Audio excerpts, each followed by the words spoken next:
ఆ సమయంలో ఇశ్రాయేలు దేశంలో చీకటి రోజులే నడుస్తున్నాయి. రాజైన అహాబు దేవునికి ఇష్టంకాని మార్గాల్లో నడుస్తున్నాడు. ప్రజలు కూడా దేవుని నుండి దూరమవుతున్నారు. అప్పుడు యెహోవా నాతో మాట్లాడారు. నీవు ఇక్కడి నుండి వెళ్ళిపో, తూర్పువైపుకు తిరిగి యోర్దాను ఎదురుగా ఉన్న కెరీతు వాగు దగ్గర దాగి ఉండు.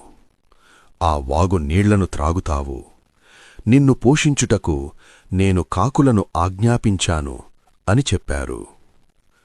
అప్పుడు నేను యెహోవా చెప్పినట్టే వెళ్ళాను.